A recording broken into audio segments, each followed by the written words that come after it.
Hi everybody, welcome to my channel. I'm Mackenzie, and today we're going to talk about some of my all-time favorite makeup products for pale skin. Specifically today we're going to talk about face products, so nothing for eyes or lips today, just stuff for your face. So first off, let's cover foundation because I think that's probably the hardest thing to find that matches people with pale skin. Let's cover my undertone. We've got very white, very neutral, hint of pink. And I also have really dry skin, so I want something that's a little moisturizing, but it's still going to last all day. And I don't want it to change colors and oxidize on me because nobody wants to be orange halfway through the day, do they? Unless maybe you're an Oompa Loompa, then, you do you.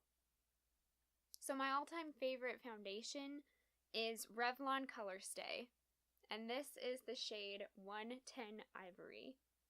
And it's the normal to dry formulation, so it's meant for people with dry skin. I don't find that it dries my skin out too much, but it still ends up lasting the whole day, most of the time, unless I'm like having a really oily moment, which isn't very often anymore. So this is a pretty good shade for me. If it was just a tiny bit less pink, it would be perfect, but especially in the winter time when I am just so white, this is a pretty good color for me. So that's 110 Ivory. I also have 150 Buff, and that's pretty good in the summer. It's also a tiny bit more yellow based instead of pink. So if you're kind of more yellow than pink, maybe try that one. It's just a tiny bit darker, but it's nothing too crazy dark. And then the next thing I want to talk about is Manic Panic Dreamtone. And now this is a foundation lightener. It looks like this. And maybe it'll focus. Probably not. It wants to focus on my face. But I've had this for a whole year, and I've only used about this much of this bottle. I got it on Amazon for about $10. And honest to God, I wish I had known about this sooner, because you can take pretty much any foundation that you have that's a little bit too dark for you, and you can just mix in a tiny bit of this, and you can make it your perfect shade. This is especially helpful for lines of foundation that just don't go light enough. There's a lot of foundations that I want to try, but I know that are too dark for me, so having this on hand is really great so that I can make it work for me. It's also good for those of you who maybe have a foundation that works all the time for you, except in the winter. Maybe you bought the foundation during the summer, and now it's winter time and it's a little too dark for you, but you don't want to go out and buy a new shade. Pop a little bit of this in. It'll work. And it doesn't alter the finish of the foundation, the texture of it, or anything. It's perfect, it's so cheap, and it's going to last a really long time. Next, I want to talk about Tarte Shape Tape Concealer. Now, this is a relatively new product to me. I got this, I want to say, in November, but it's already become probably my all-time favorite concealer ever. And the shade Fair is a pretty good match for all over my face. Now, if I want to blend the concealer in underneath my eyes and make it kind of a brightening concealer, what I do is I mix a little bit of Hard Candy Glamoflauge in Ivory in with that, just a tiny bit, and this will lighten it up enough so that it's more brightening under the eyes. This by itself is way too light for all over my face, which is saying something, so if you're actually even fairer than I am, try this out. It's pretty good. Just be careful that you don't use too much because it can look cakey kind of fast. So yeah, but really, all-time favorite, Tarte Shape Tape. Try it out. If you haven't tried it yet, what are you doing? It's so good. So now let's talk about some stuff that's actually, I think, even more fun than foundation and concealer.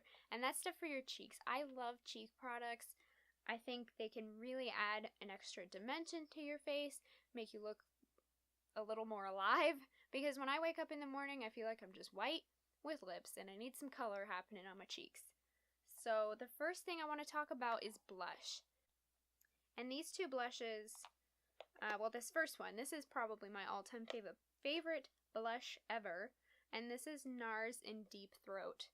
And as you can tell, it is well loved. Look at that pan. Look at that. And I've had this a really long time. I've had this since high school. And it's still going strong. Still going. And it's it's just really pretty. It's got a little bit of iridescence.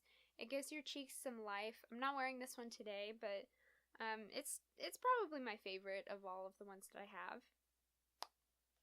Now, a pretty close second to that is It Cosmetics. This ombre, what is this called? CC Plus Radiance Ombre Blush, and this is the shade Je ne sais quoi. And it's just the perfect amount of coral with a hint of pink. So it brings some life to your face. And actually, these are really similar in color. They may not look that way in the pan, but once they're on your cheeks, they look really, really similar. So I'm kind of excited I got this for Christmas because I was running out of this, can you tell? So thanks, Mom. Thanks for that blush. Now I'm going to talk about two highlighters. Highlight has become one of my favorite makeup products this year. I love the glow. I think it's because my skin's gotten drier and I've come to appreciate a good glow on the face. And now this is my baby. Laura Mercier Matte Radiance in Highlight 01. It's a baked powder. It's gorgeous. It is so smooth. I heard so much about this on YouTube. The hype is real, you guys. You're not going to see it on my hand. I mean, maybe. But I am wearing it today with another one on top of my cheeks, like at the very highest points. But you can get away with wearing so much of this because it's one of these really subtle, natural-looking highlights. But it's beautiful. It's so beautiful. I don't know what else to say about it other than I love it. And it's light enough that it's actually going to be a highlight on fair skin. And especially if you have like texture happening on your skin, maybe you have acne marks or fine lines and wrinkles, this is smooth enough that it's not going to emphasize that at all. It's just going to look really natural, and it's my favorite. Now, if you're wanting something that's a little bit more vibrant, a little more intense, this is an Essence eyeshadow. It was $1.99 at Ulta, and it is the shade Snowflake. It is a pure white eyeshadow, and there's no gold, no any kind of undertone to it. It is just straight up frosty white.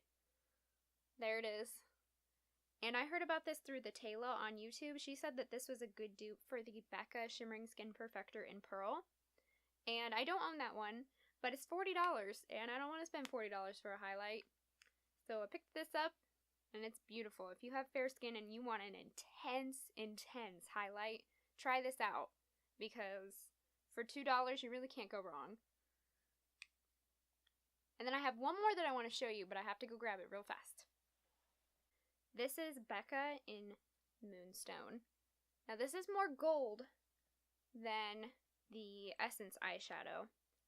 This is straight up white, and this is gold. But it's a gold that actually works for fair skin. It doesn't look too orange or yellow or stripy on your face, because sometimes things that are too gold, I find that they wind up looking too dark on me, and I look like I have stripe on my face, and that's not cute. This is more intense than the Laura Mercier. So if you want it, this is what I do have on my face today on top of the Laura Mercier, and it is gorgeous. If you're not into stark white, maybe you're about my shade or a little darker, so you're not really into a white, or you just don't want to be as intense as that, this is going to give you intensity, but it's going to look more subtle, and it just blends into the skin beautifully. And here, I'll see if I can swatch it next to the others. Now this is a heavy swatch. I don't know if you're going to see. You probably can't see it. Oh well, I tried. So these have been some of my all-time favorite face products for pale skin. I hope that this was helpful for some of you that are maybe struggling to find products that are fair enough for you, that are still going to be flattering. I've really enjoyed making this video for you guys. If you have any suggestions for more products for me to try, or if you have any that you like that you want to tell me about, let me know in the comments. I'll see you next time. Thanks for watching. Bye.